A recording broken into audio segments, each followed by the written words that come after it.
certain genes can be transformed by several different means, and it can happen generations later. The result, he insists, could very well be potentially toxic plants slipping through testing.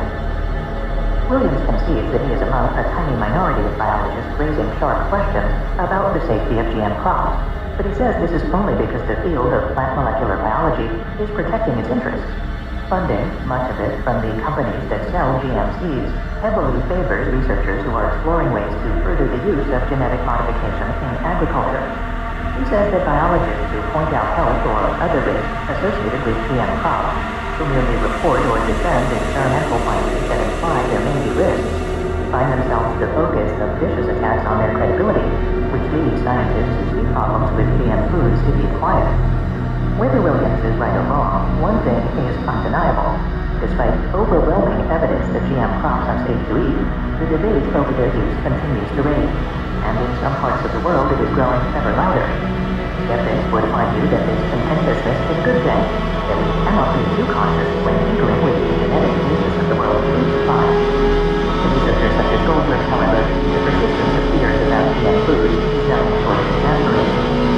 In spite of hundreds of millions of genetic experiments involving every type of organism on Earth, he said, and people live billions of years without problems, we've gone back to being ignorant. So who is right? African GM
nothing can really be proved safe.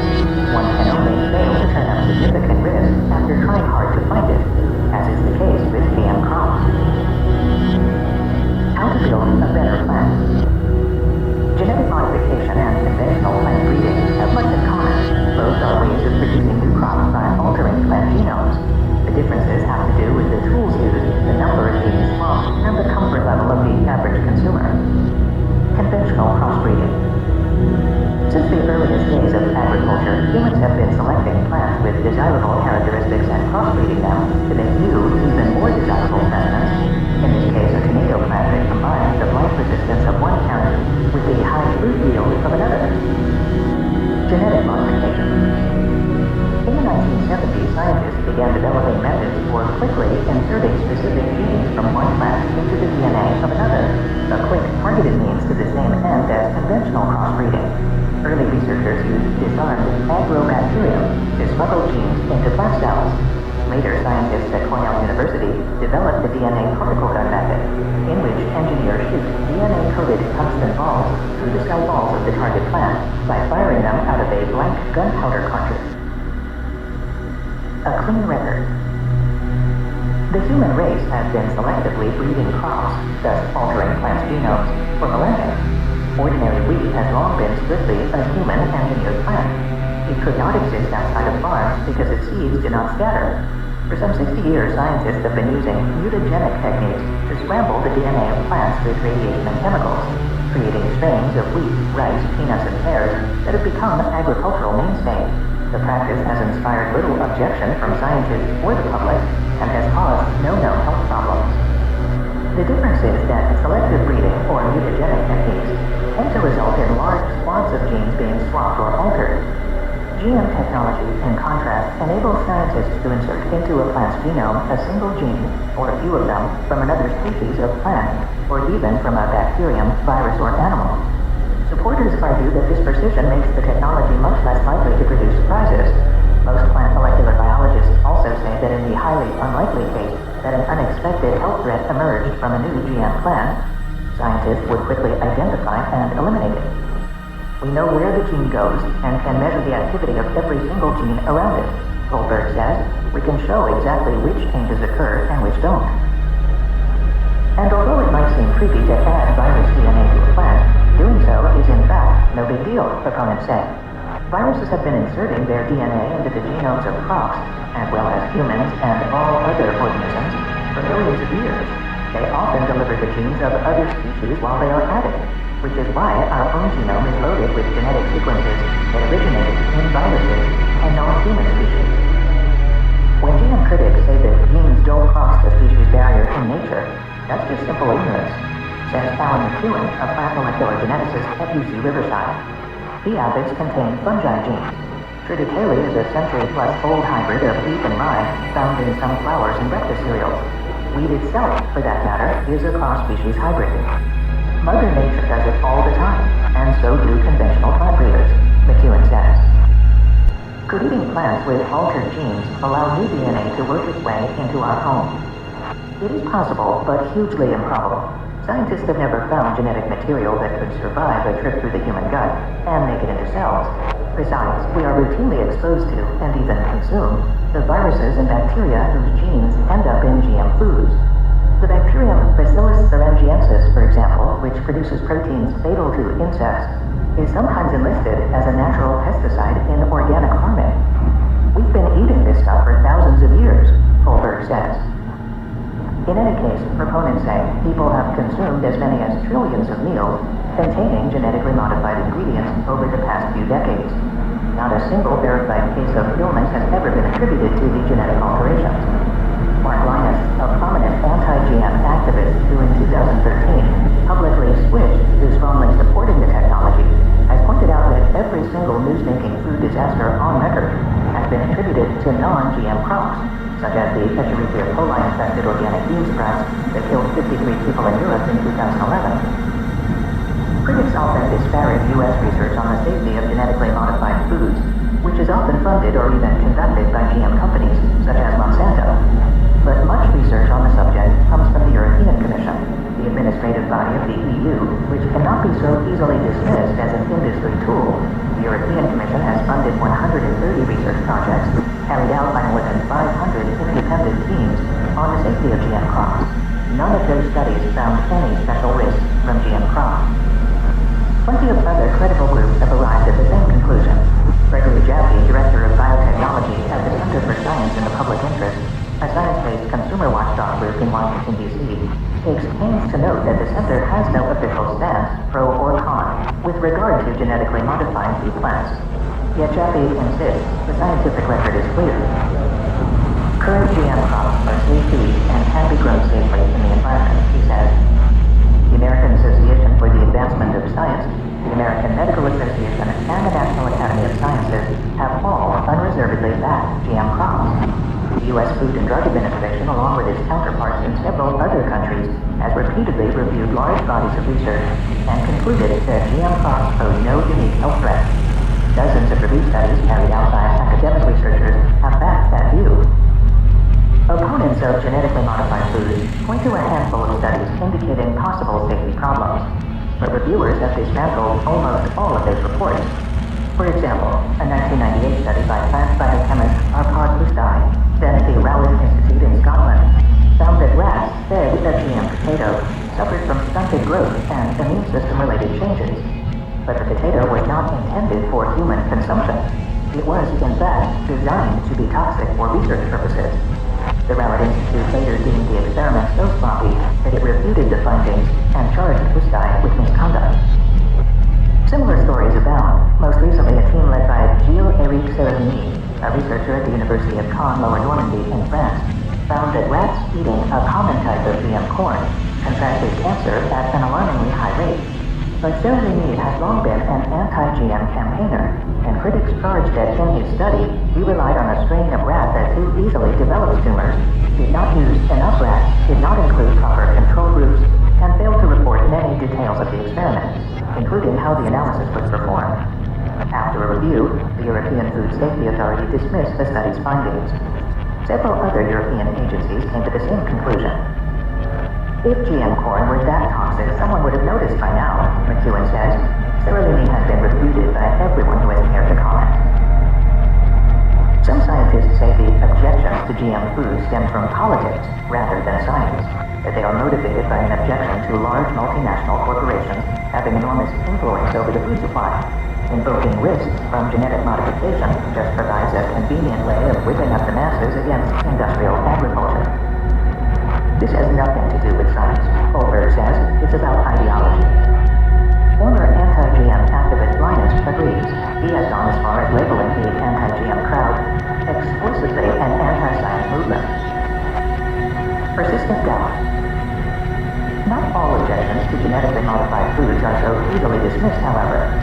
Long-term health effects can be subtle and nearly impossible to link to specific changes in the environment. Scientists have long believed that Alzheimer's disease and many cancers have environmental components, but few would argue that we have identified all of them. And opponents say that it is not true that the GM process is less likely to cause problems simply because fewer, more clearly identified genes are replaced. David Schubert, an Alzheimer's researcher who heads the Cellular Neurobiology Laboratory at the Salk Institute for Biological Studies in La Jolla, California, asserts that a single well-characterized gene can still settle in the target plant's genome in many different ways. It can go in forward, backward at different locations in multiple copies, and they all do different things, he says. And as UCLA's Williams notes, the genome often continues to change in the successive generations after the insertion, leaving it with a different arrangement than the one intended and initially tested. There is also the phenomenon of insertional mutagenesis, Williams adds, in which the insertion of a gene ends up quieting the activity of nearby genes. True, the number of genes affected in a GM plant most likely will be far, far smaller than in conventional breeding techniques. Yet opponents maintain that because the wholesale swapping or alteration of entire packages of genes is a natural process that has been happening in plants for 500 million years, it tends to produce few scary surprises today. Changing a single gene, on the other hand, might turn out to be a more subversive action, with unexpected ripple effects, including the production of new proteins that might be toxins or allergens. Opponents also point out that the kinds of alterations caused by the insertion of genes from other species might be more impactful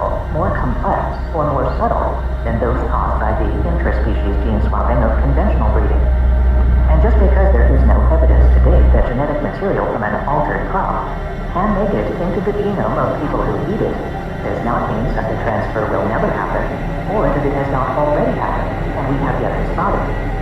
These changes might be difficult to track. Their impact on the production of proteins might not even turn up in testing. You'd certainly find out if the result is that the plant doesn't grow very well, Williams says. But will you find the change if it results in the production of proteins with long-term effects on the health of the people eating it? It is also true that many pro-GM scientists in the field are unduly harsh, even unscientific, in their treatment of critics. GM proponents sometimes lump every scientist who raises safety questions together with activists and discredited researchers. And even Sarah Lee, the scientist behind the study that found high cancer rates for GM-fed rats, has his defenders. Most of them are non-scientists, or retired researchers from obscure institutions, or non-biologist scientists. But the Salk Institute's Schubert also insists the study was unfairly dismissed. He says that as someone who runs drug safety studies, he is well versed on what constitutes a good quality animal toxicology study, and that Sarah Lee makes the grade. He insists that the breed of rat in the study is commonly used in respected drug studies, typically in numbers no greater than in Sarah Lee's study, that the methodology was standard, and that the details of the data analysis are irrelevant because the results were so striking. Schubert joins Williams as one of the handful of biologists from respected institutions who are willing to sharply challenge the GM foods are safe majority. Both charge that more scientists would speak up against genetic modification if doing so did not invariably lead to being excoriated in journals and the media. These attacks, they argue, are motivated by the fear that airing doubts could lead to less funding for the field. Says Williams, whether it's conscious or not, it's in their interest to promote this field, and they're not objective. Both scientists say that after publishing comments in respected journals questioning the safety of GM foods, they became the victims of coordinated attacks on their reputations. Schubert even charges that researchers who turn up results that might raise safety questions avoid publishing their findings out of fear of repercussions. If it doesn't come out the right way, he says, you're going to get trashed. There is evidence to support that charge. In 2009, Nature detailed the backlash to a reasonably solid study published in the Proceedings of the National Academy of Sciences USA by researchers from Loyola University Chicago and the University of Notre Dame. The paper showed that GM corn seemed to be finding its way from farms into nearby streams, and that it might pose a risk to some insects there because, according to the researchers' lab studies, caddis flies appear to suffer on diets of pollen from GM corn. Many scientists immediately attacked the study, some of them suggesting the researchers were sloppy to the point of misconduct. A way forward. There is a middle ground in this debate. Many moderate voices call for continuing the distribution of GM foods, while maintaining or even stepping up safety testing on new GM crops. They advocate keeping a close eye on the health and environmental impact of existing ones. But they do not single out GM crops for special scrutiny. The Center for Science and the Public Interest County notes, all crops could use more testing. We should be doing a better job with food oversight altogether, he says. Even Schubert agrees. In spite of his concerns, he believes future GM crops can be introduced safely if testing is improved. 90% of the scientists I talked to assume that new GM plants are safety tested the same way new drugs are by the FDA, he says. They absolutely aren't, and they absolutely should be. Stepped-up testing would pose a burden for GM researchers, and it could slow down the introduction of new crops. Even under the current testing standards for GM crops, most conventionally bred crops wouldn't have made it to market, McEwen says. What's going to happen if we become even more strict? That is a fair question. But with governments and consumers increasingly coming down against GM crops altogether, additional testing may be the compromise that enables the human race to benefit from those crops' significant advantages. Originally published, Scientific American 309, Volume 3, 80 to 85, September 2013. Building Tastier Fruits and Veggies by Ferris Jaber. The modern supermarket produce aisle is full of visual illusions. The strawberries are plump and glistening, the tomatoes smooth-skinned and lustrous, the melons firm and brightly colored, yet all too often devoid of flavor. We have no one to blame for these bland beauties but ourselves. by selectively breeding crops to be as prodigious as possible and to survive weeks of shipping and storage in dark, cool conditions, we have sapped flavor, aroma, and nutrition from our food. Consider the dilemma that cantaloupes presented to plant breeders. To enjoy a cantaloupe's full flavor, you must pick and feed it at peak ripeness before it goes too soft. Toward the later stages of a cantaloupe's development, a burst of the hormone ethylene causes the fruit to ripen and soften quite quickly. This speedy puberty made transporting cantaloupes across states, or from one country to another, problematic. Even on ice, the melons turn to mud by the voyage's end. So plant breeders decrease the levels of ethylene in cantaloupes intended for long-distance shipping by cross-pollinating only melons that naturally produce the lowest amounts of the hormone. Without a strong spurt of ethylene, the melons stay firm on the trip from field to produce aisle, but the chemical reactions that produce a ripe melon's aroma and taste never happen. Breeders have had some success in overcoming this predicament. In the 1990s, Dominique Andréon, a plant breeder employed by the Dutch De Ruyter Seeds Group, managed to create a variety of small striped cantaloupe that retained both its firmness and flavor for weeks after it was harvested. Known as Mellow Ron, this cultivar is grown in Central America and shipped to Sam's Club and other select chain stores in the U.S. between December and April, when it is too cold to grow cantaloupe locally. I tried a slice of one last year. It had a dense texture and a splutter of flavor and aroma so robust it bordered on spicy.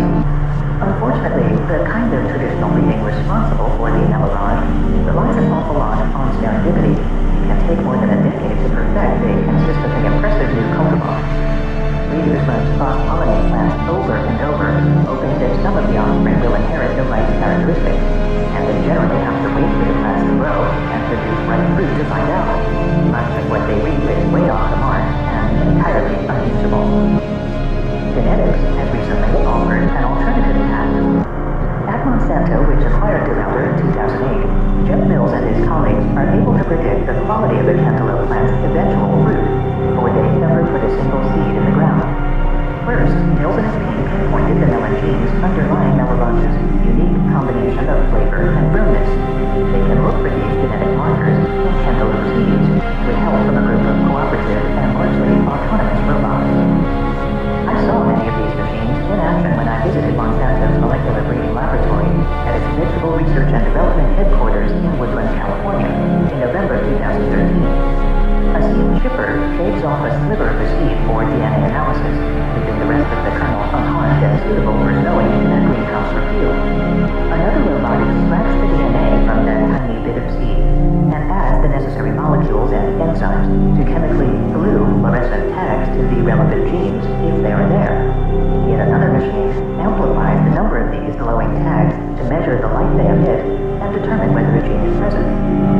Such techniques, known as marker-assisted breeding, are not brand new, but they have enabled unprecedented feats of produce perfectionism in the past 10 years, because genetic sequencing has become so much faster and cheaper. Monsanto seed chippers can run 24 hours a day, and the entire system can deliver results to breeders within 2 weeks.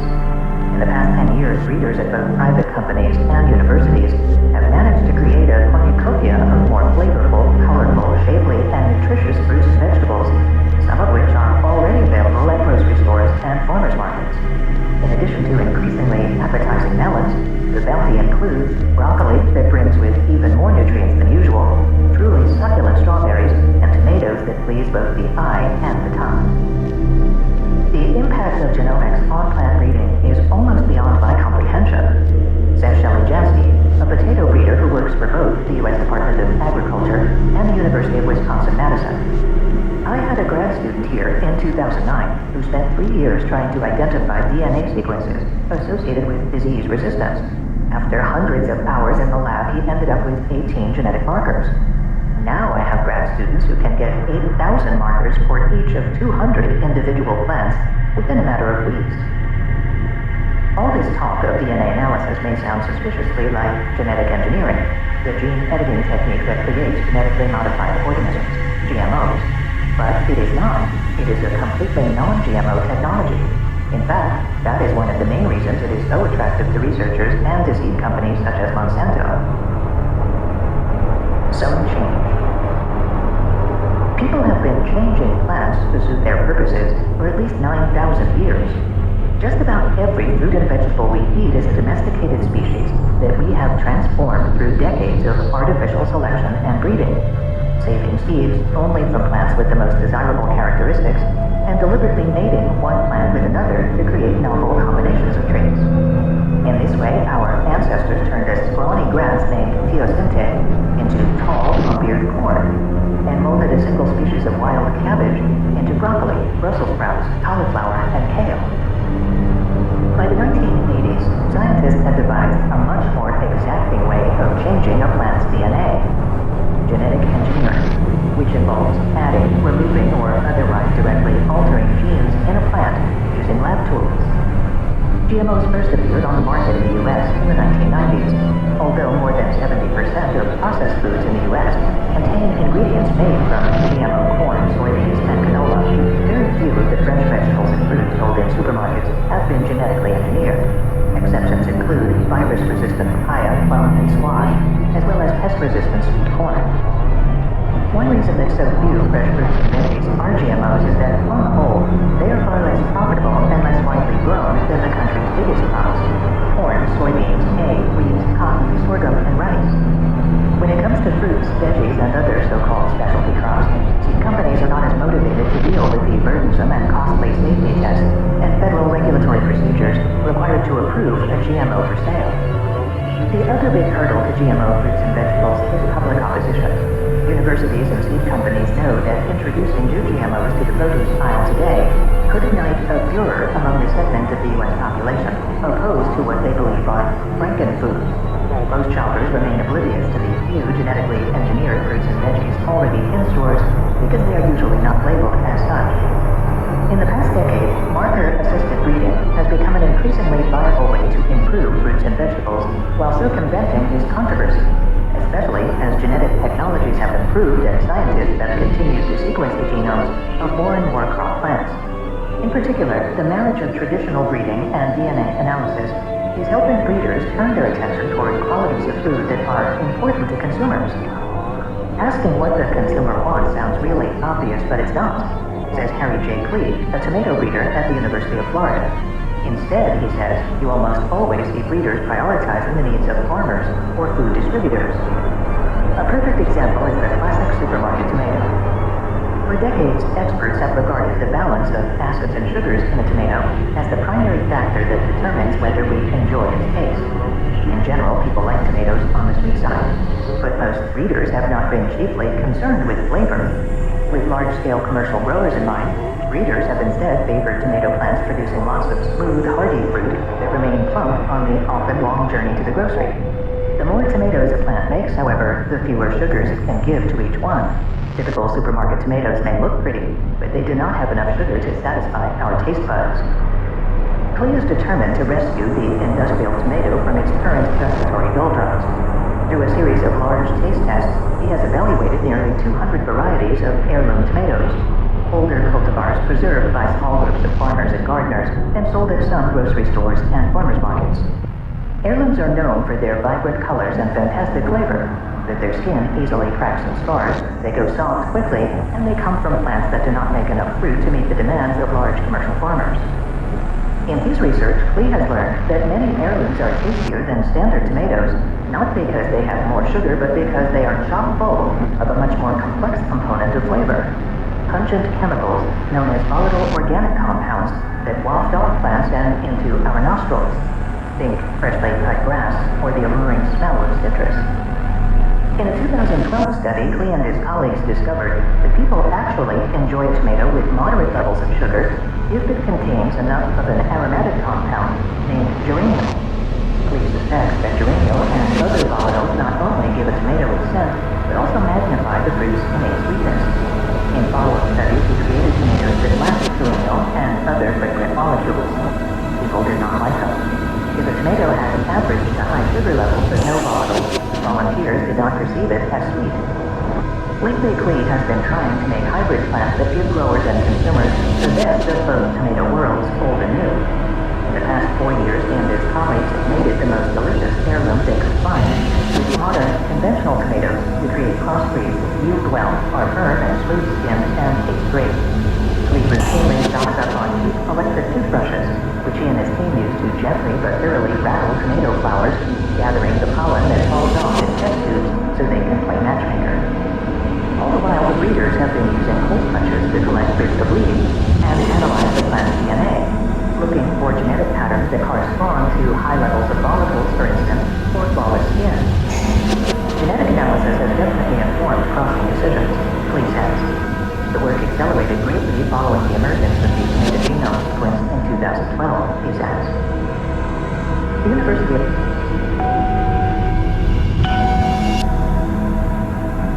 University of Florida released 2 of these hybrids, Garden Gem and Garden Treasure, at the end of 2013. It is licensing them to seed companies for mass distribution.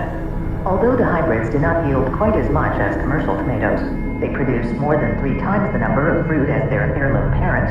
They have tremendous flavor, and they can survive a good deal of shipping. Clee's colleague, Vance Whitaker, is making good progress on a related project to enhance the pungency of supermarket strawberries, which have also gained size and durability at the expense of taste.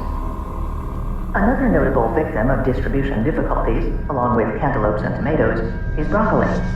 About 75% of broccoli harvested in the U.S. is grown in California. Broccoli adores cool weather and flourishes in the Salinas Valley's occasional fog blanket. When forced to endure hot, sticky summers in the Northeast, the vegetable produces gnarly heads with buds of mismatched sizes. Each of the small buds that together make up broccoli's treetop dome is a flower that has not yet blossomed.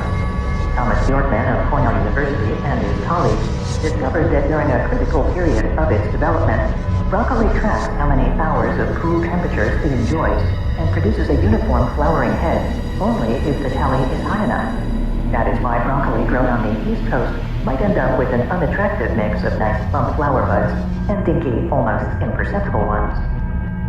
In early 2011, Bjorkman, Mark Farnham of the USDA, and their many collaborators decided to breed a new kind of broccoli that would thrive in the eastern part of the country. In their lab's growth chamber, Bjorkman and his team have been subjecting broccoli to East Coast levels of heat and humidity, keeping seeds only from the plants that grow the most attractive flowering heads under these conditions.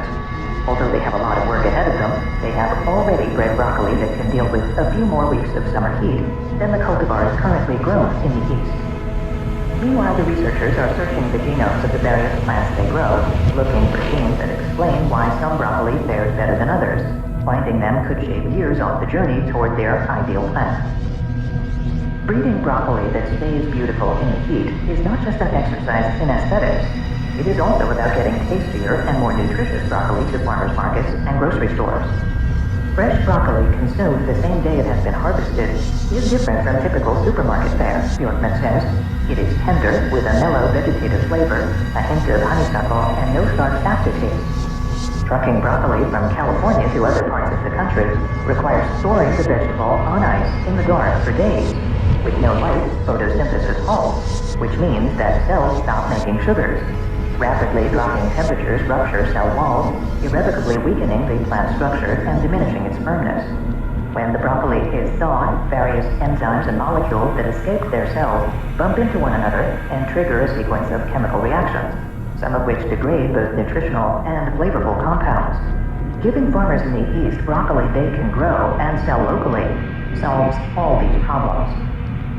In a separate effort to boost the nutritional value of broccoli, Richard Mythen of the Institute of Food Research in England and his colleagues used marker-assisted breeding to raise levels of glucoraphanin, a compound that some evidence indicates may help fight bacteria and cancer.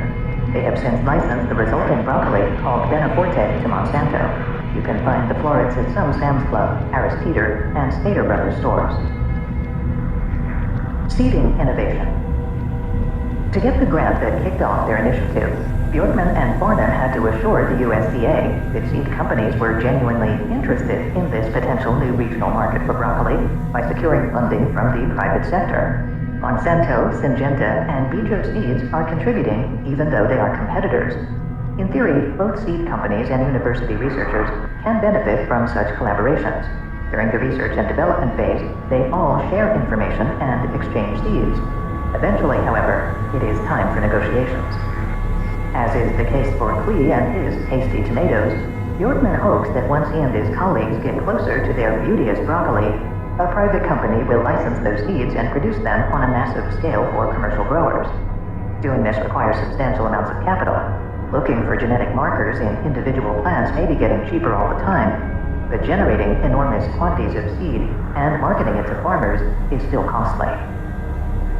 Some plant breeders worry that because giant seed companies have far more financial and technological resources than smaller firms and universities, true innovation will wither.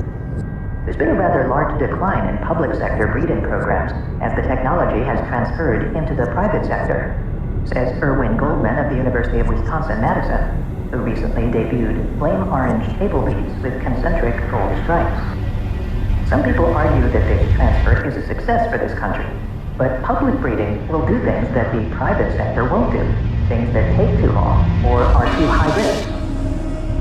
Jack Dubik, who directs the Plant Breeding Center at the University of Illinois at Urbana-Champaign and first got into breeding in the 1970s, remembers when big companies were not nearly as dominant as they are today. When I first started, there were a lot of smaller companies selling a lot of seeds, but they have all been basically bought out or driven out of the market by the mega companies. That has changed the whole texture of the industry, Dubik says. Instead of having people at public institutions developing finished varieties, most of us design germplasm, seeds and cultivars, for big companies to work with. These large companies have the resources to do some good testing and make some really good varieties, but they end up controlling most of the germplasm and technology used to make it.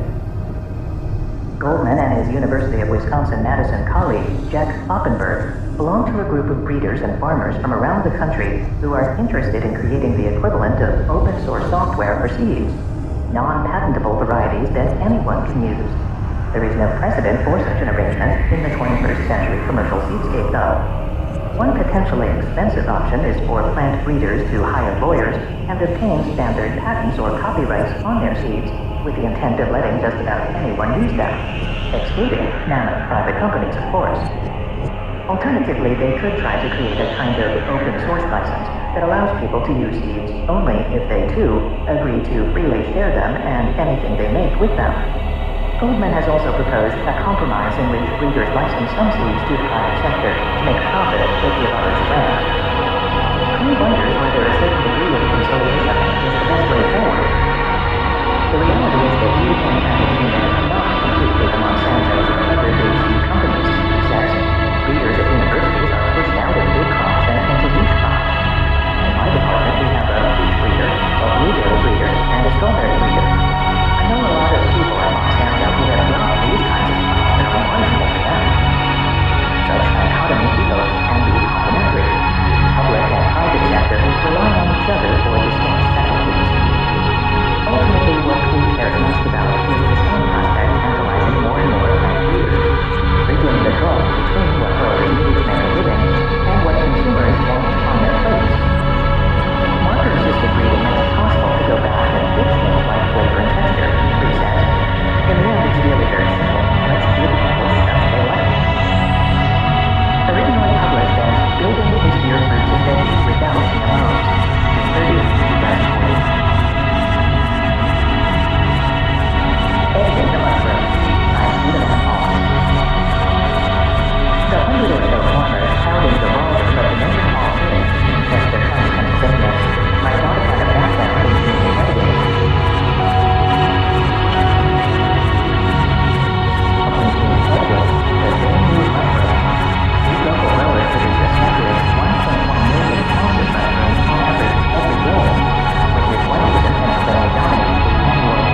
about 50 scientific papers have been published reporting uses of CRISPR in gene-edited plants, and there are preliminary signs that the U.S. Department of Agriculture, one of the agencies that assesses genetically modified agricultural products, does not think all gene-edited crops require the same regulatory attention as traditional genetically modified organisms or GMOs.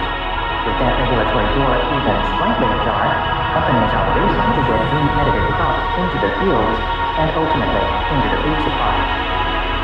The transformative aspect of CRISPR lies in its unprecedented precision. CRISPR allows you to knock out any gene, or with a little more effort, to add a desirable trait by inserting a gene in a specific place in the genome. This makes it, according to its practitioners, the least biologically disruptive form of plant breeding that humans have ever devised, including the natural breeding techniques that have been practiced for thousands of years. It also enables scientists to sidestep, in many cases, the controversial techniques of inserting DNA from other species into plants.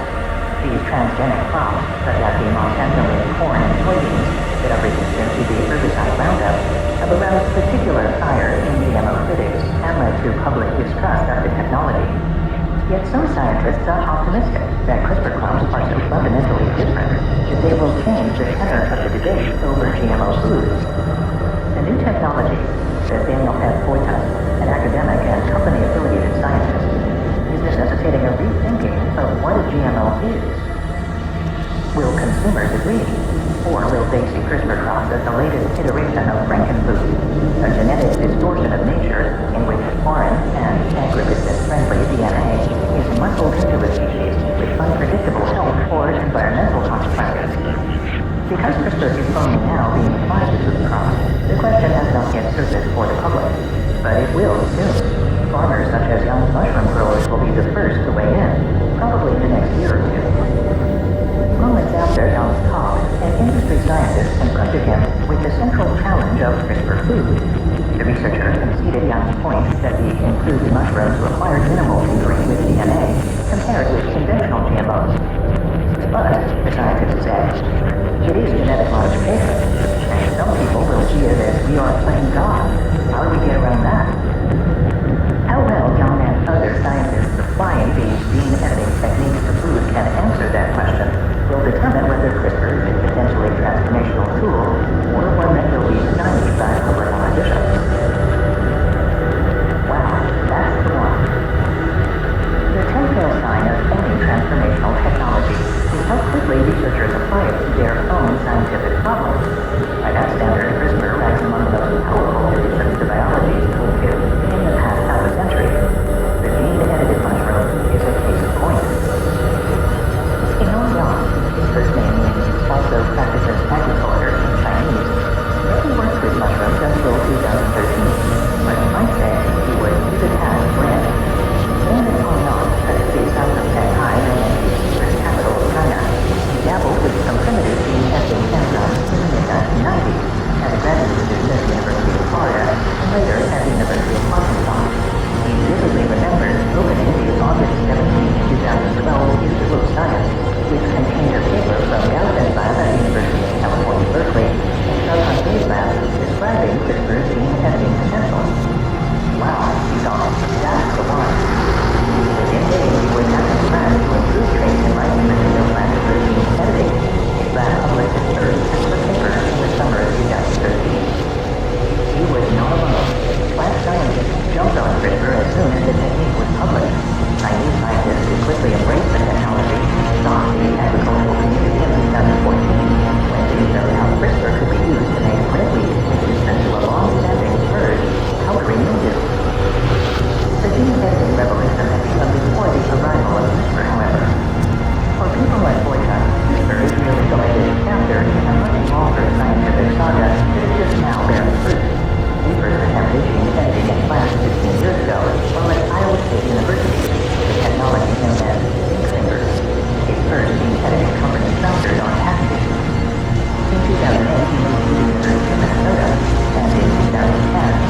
as well as the amount of acrylamide, a suspected carcinogen, produced when potatoes are fried. Because these genetic modifications did not involve the introduction of any foreign genes, the USDA Animal and Plant Health Inspection Service, APHIS, decided last year that the crops do not need to be regulated as GMOs. The USDA has given regulatory clearance to plant a potato variety and 2 soybean varieties, the potato, and one of the soybean varieties are in the field this year. Forecast told me last October.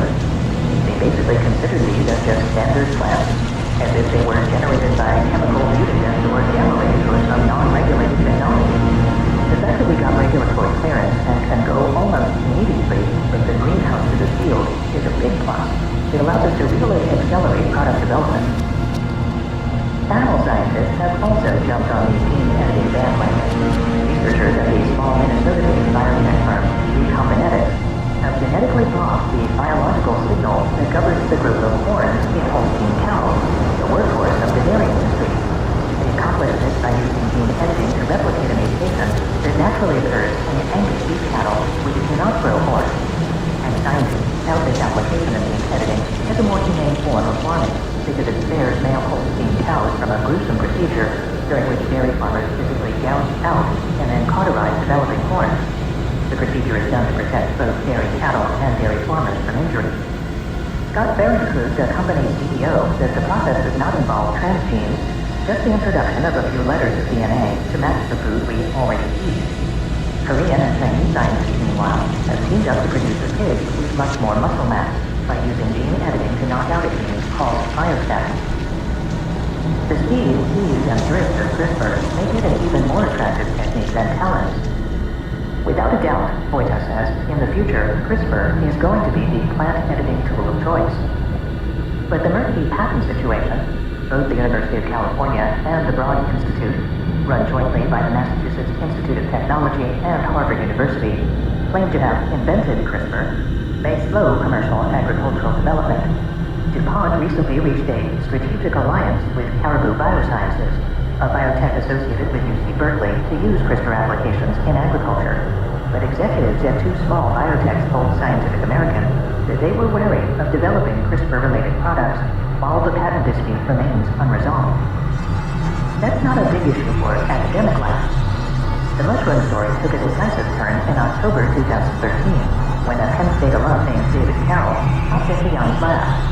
Carroll, who happened to be president of Georgia Mushroom, wondered if new gene editing techniques could be used to improve mushrooms.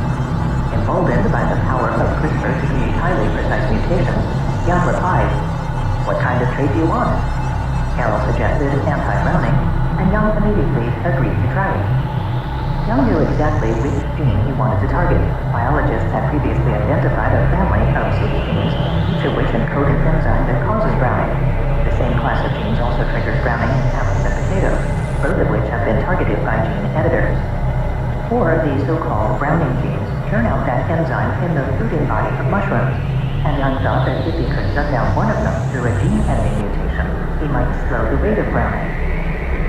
The brilliant ease of CRISPR derives from the fact that it is straightforward for biologists to customize a molecular tool, a construct that creates such mutations. Like a utility knife that combines a compass, scissors, and vice, these tools excel at 2 tasks: homing in on a very specific stretch of DNA and then cutting it. The vice, or scaffolding, holds everything in place during the cutting. The homing is accomplished by a small piece of nucleic acid called the guide RNA, which is designed to mirror the DNA sequence in the target area and attached to it using the unique and specific attraction of DNA base pairs made famous by James Watson and Francis Crick, where A's grab onto T's and C's grab onto G's. If you make a piece of guide RNA that is 20 letters long, it will find its mirror sequence of DNA, with GPS-like precision, amidst a string of 30 million letters that spell out the agaricus mushroom genome. The cutting is then accomplished by the Cas9 enzyme, originally isolated from bacterial cultures in yogurt, which rides in on the back of the guide RNA. The term CRISPR-Cas9 is a bit of a misnomer now, because CRISPR refers to clustered, regularly interspersed, short palindromic repeats, patches of DNA that occur only in bacteria. It is the Cas9 protein loaded with an RNA targeting sequence that edits plant, fungal, and human DNA. gene editors cut DNA at the desired spot, they let nature perform the dirty work of mutation. Anytime the double helix of DNA is cut, the cell notices the wound and sets out to repair the break. These repairs are not perfect, however, which is exactly what makes CRISPR so powerful at creating mutations. During the repair process, a few letters of DNA usually get deleted. Because a cell's protein-making machinery reads DNA in three-letter words, deleting a couple of letters subverts the entire text and essentially inactivates the gene by creating what is known as a reading frame shift. That is precisely what happened with the gene-edited mushroom. In Yang's work, a tiny deletion of DNA inactivated one of the enzymes that promote browning, a mutation that Yang and his colleagues confirmed with DNA analysis, editing complete. According to Yang, a skillful molecular biologist could, in about 3 days, build a custom-designed mutation tool to edit virtually any gene in virtually any organism. That sentiment echoes the mantra scientists constantly invoke about CRISPR. It is fast, cheap, and easy. It took about 2 months of lab work to create the anti-drowning mushroom. Yang's demeanor suggested that the work was routine, if not ridiculously easy, and it was remarkably inexpensive. The trickiest step, making the guide RNA and its scaffolding, cost a couple of $100. A number of small biotech firms now make custom-ordered CRISPR constructs to edit any gene desired. The biggest cost is manpower. Tumbling Chen, a postdoctoral fellow in Yang's lab, worked on the project part-time. If you don't consider manpower, it probably costs less than $10,000, Yang says. In the world of agricultural biotech, that is chump change. And that doesn't begin to hint at the potentially game-changing risk of CRISPR in the regulatory arena. Last October, Yang gave an informal presentation of the mushroom work to federal regulators at the USDA's APHIS, which decides if genetically modified food crops fall under government regulatory control. In short, whether they are considered a GMO. He came away from the meeting convinced that USDA regulators did not believe the CRISPR mushroom would require special or extended regulatory review. If true, that may be the most important way CRISPR is cheaper. Voitas has estimated that the regulatory review process can cost up to $35 million and take up to 5.5 years. Another advantage of the mushroom as a proof of principle for CRISPR in agriculture is the speed at which fungi grow. From spawn to maturity, mushrooms take about 5 weeks, and they can be grown year-round in windowless, climate-controlled facilities known as mushroom houses. The gene-edited soybeans and potatoes created by Calyx, in contrast, take months to field test, which is why the company sought and received regulatory clearance to grow its soybeans in Argentina last winter, 2014 through 2015. Give up back and forth over the equator, Voitas says, so you can get multiple plantings in a year. Calyx harvested its first North American gene-edited crops from the field last October. One of the long-standing fears about genetic modification is the specter of unintended consequences. In the world of biotech foods, this usually means unexpected toxins or allergens making modified foods unhealthy, a fear that has never been documented in a GMO food, or a genetically modified crop running amok and devastating the local ecology. CRISPR is even making people such as John Pecchia think about unintended economic consequences. One of 2 mushroom professors at Penn State, Pecchia spends a lot of time in a low-slung cinder block building situated on the outskirts of the campus, which houses the only center of academic mushroom research in the U.S. In the spring of 2015, Pecchia took some of Yang's starter culture and grew up the first batch of gene-edited mushrooms. Standing outside a room where a steamy, fetid mix of mushroom compost was brewing at 80 degrees Celsius, he notes that a mushroom with a longer shelf life might result in smaller demand from stores and also enable unexpected competition. You could open up the borders to foreign mushroom imports, he adds, so it's a double-edged sword. In the tortuous path of genetically modified foods to market, here is one more paradox to walk. No one knows what the gene-edited mushrooms taste like.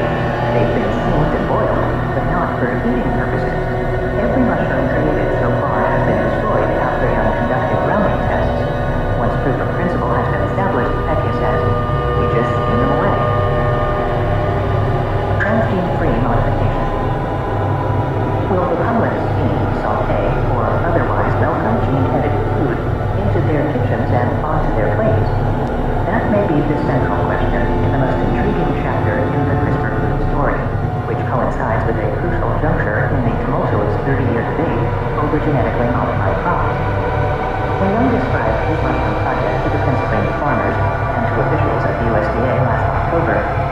a telltale phrase to describe his procedure: transgene-free genetic modification. The phrase is a carefully crafted attempt to distinguish the new high-precision gene editing technique like CRISPR from earlier agricultural biotech, where foreign DNA, transgenes, were added to a plant species. For Young and many others, that delicate wording is important in recasting the GMO debate. Indeed, the acronym GEO, or gene-edited organism, has begun to crop up as an alternative to GMO or GM. The reframing is as much philosophical as semantic, and it is unfolding as the Obama administration is overhauling the system by which the government reviews genetically modified toxic foods. Known as the Coordinated Framework for Regulation of Biotechnology, this regulatory process, which has not been updated since 1992, defines roles for the USDA, the Food and Drug Administration, and the Environmental Protection Agency. The power of CRISPR has added urgency to the regulatory debate, and scientists are using the opportunity to revisit a very old question. What exactly does genetically modified mean? Whitehouse, whose track record of publications and patents in gene-edited food crops makes him a sort of editor-in-chief of small agricultural biotechs in the U.S., answered with a grim little laugh when asked that question. The GM term is a tricky one. What's so tricky about it?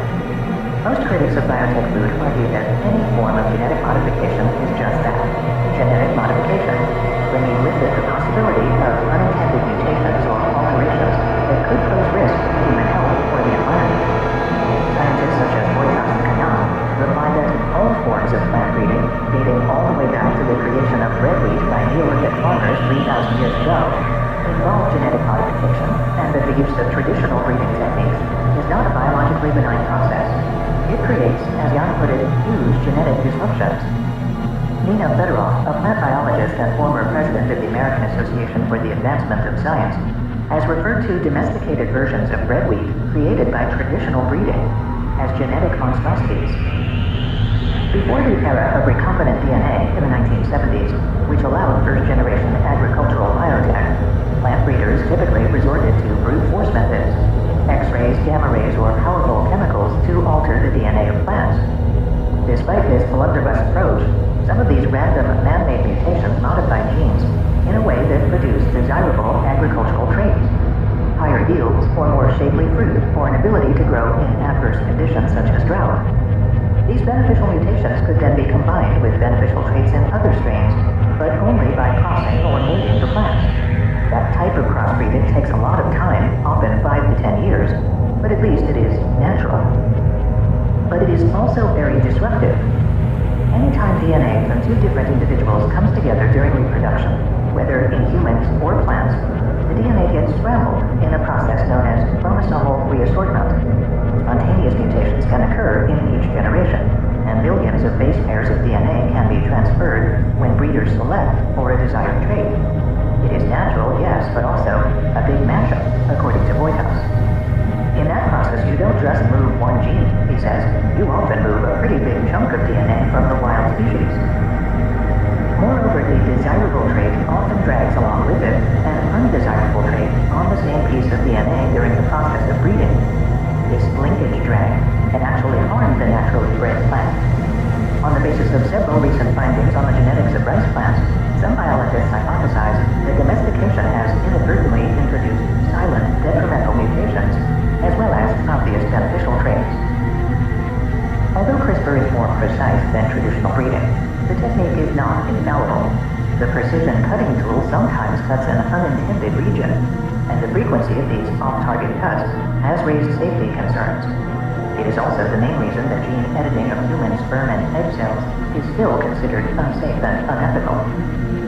Jennifer Kuzma, a policy analyst at North Carolina State University, who has followed the science and politics of GMO agriculture since its inception, says, that precision has merit, but it doesn't necessarily correlate with risk reduction, adding that off-target cuts may introduce a different pathway to hazard.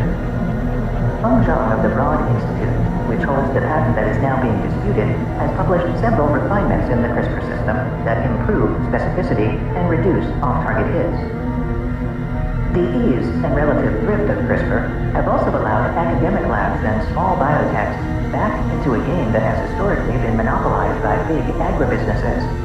Only deep-pocketed companies could afford to run the costly regulatory gauntlet in the beginning, and to date, almost every crop modification created by genetic engineering was done to enhance the economics of food production for farmers or companies, be it the increased yields of Monsanto's herbicide-resistant field crops or the shipping hardiness of Calgene's ill-fated flavor-saver tomato. Those genetic crop modifications were more appealing to agribusiness than consumers, and they were not very food-centric. As a group of agricultural policy experts at the University of California, Davis recently observed, the multinational corporations that have dominated the field for the past decade and a half do not have a glowing record in terms of innovation beyond traits for pesticide and herbicide resistance. The new players have brought a different kind of innovation to agriculture. Boitas, for example, argues that the precision of gene editing is allowing biotech scientists to target consumers by creating healthier, safer foods,